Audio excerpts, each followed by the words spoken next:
हम उन एहतियाती तदाबीर की बात कर रहे हैं जो हमें अपनानी चाहिए डिस्ट्रप्शंस को डील करने के लिए।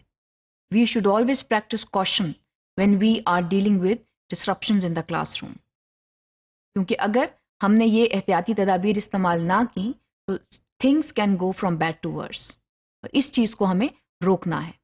इस चीज़ के लिए ये देखना बहुत ज़रूरी है कि हम जो हैं वो ऐसी कौन सी तदाबीर इस्तेमाल कर सकते हैं जिससे डिस्ट्रप्शंस जो हैं वो ऑटोमेटिकली कंट्रोल हो जाएं और मिनिमाइज हो जाएं या हो ही ना।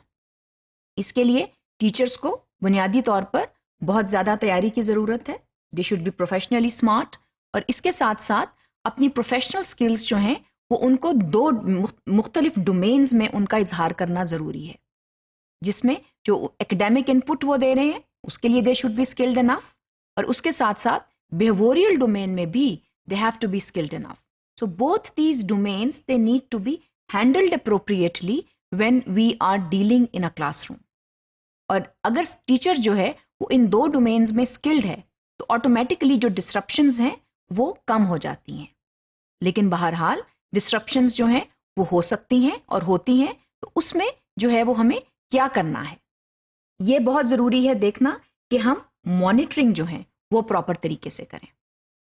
स्टूडेंट जब काम कर रहे हैं तो काम की मॉनिटरिंग जो है ये बहुत ज़रूरी है। That is extremely important. अगर मॉनिटरिंग नहीं होगी तो स्टूडेंट्स जो हैं हम उनको ये बता देते हैं, या वो स्टूडेंट जो हैं वो समझ जाते हैं कि टीचर हमारे पास नहीं आएगी या आएगा और हम जो मर्जी करें। तो जब प्रॉपर मॉनिटरिंग होगी तो basically we are giving a message to students that we are in control of the situation and we know what students are doing.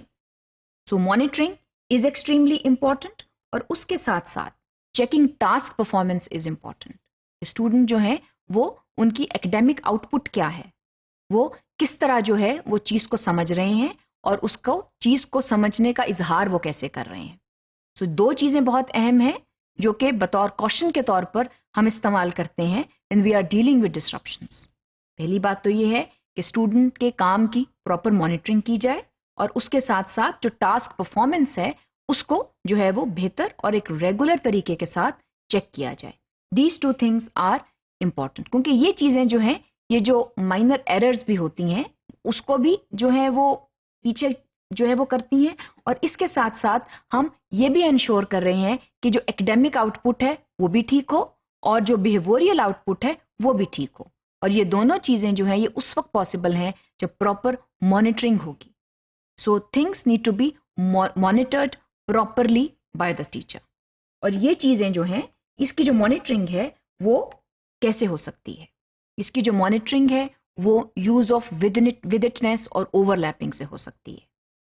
हमने जो क्लासरूम मैनेजमेंट अप्रोचेस की बात की थी तो ये देखा था कि जो विदिटनेस और ओवरलैपिंग है, these are two very important classroom management strategies. और इन दोनों टेक्निक्स का मतलब ये है कि टीचर्स जो हैं they are alert, they are extremely alert in the classroom. Withitness का मतलब ये है that you are extremely alert, और इसमें कहा यह जाता है कि जो टीचर है ही और she has eyes in the back of the head also. Teacher जो है वो ये देख रही है या देख रहा है कि क्लासरूम में क्या हो रहा है, प्रॉपर मॉनिटरिंग हो रही है। और ओवरलैपिंग का मतलब ये है कि एक ही वक्त में बैक वक्त टीचर जो है वो पढ़ा भी रही है या पढ़ा भी रहा है, और इसके साथ साथ बिहेवियरल जो मसाइल हैं उनका भी हल तलाश कर रहा है। सो टीचर जो है he or she constantly reflects on the action that takes place in the classroom. So these two strategies are extremely important and go a long way in handling disruptions in the classroom. These two techniques should be practiced by the teacher, and they should be practiced every day in the classroom so that disruptions do not erupt at all.